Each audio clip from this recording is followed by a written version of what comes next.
Hello everyone, আসসালামু আলাইকুম। কেমন সবাই? আশা করি সবাই ভালো আছেন।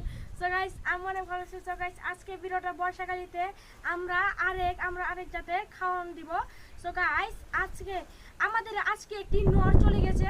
তো গাইস, আপনাদের ওইখান থেকে যদি যায় তো গাইস পায়ে একটা নীল কালার রিং আছে। তো গাইস, আপনারা দেখে আমাদের কমেন্টের মাধ্যমে আমাদেরকে জানাবেন।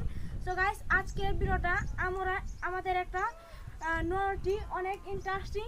তো গাইস, আমাদের নটটাকে আপনাদেরকে দেখাবো। তো গাইস, প্রথমে আমরা কবুতরকে খাওয়ান দেব।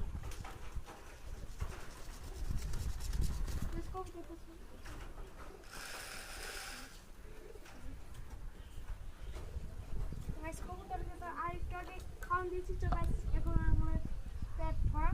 তো গাইস, আজকে তার মধ্যে আমরা আপনাদেরকে এক জাতের খাবার দেবো।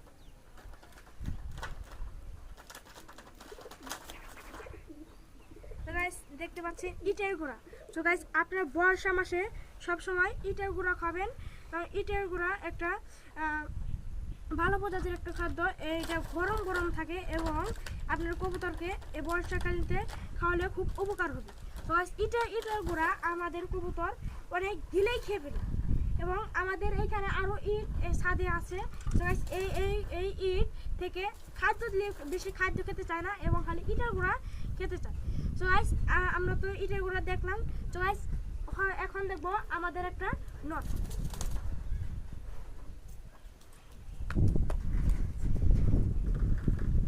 তো গাইস, আপনারা কম বেশি আমাদের নটটা দেখেছেন। তো গাইস, আমাদের এইখানে সব ভালো প্রজাতির একটা নট, গোল্লা একটি নট। তো গাইস, আমাদের মাদিটা আমরা বিক্রি করে ফেলছি। তো গাইস, এইটা অনেক এটা এক মিনিটের মধ্যে জোড়া নেওয়া রেকর্ড আছে। তো গাইস, আমরা ওইবার একটা পায়রা আনছিলাম, যে পায়রাটা আমরা বিক্রি করে ফেলছিলাম ওই পায়রাটার সাথে। তো 1 মিনিটে জোড়া নিয়ে ফেলেছিলাম। তো গাইস, সেই পায়রাটাও অনেক ছিল। তো গাইস, এইটা একজন অনেক বেশি দাম বলেছিল। তো গাইস, আমরা তার মধ্যে বিক্রি করিনি, কারণ এইটা আমাদের ফার্মের সবচেয়ে প্রথম জোড়াটা যে আমি এটা দিয়ে শুরু করছি। তো গাইস,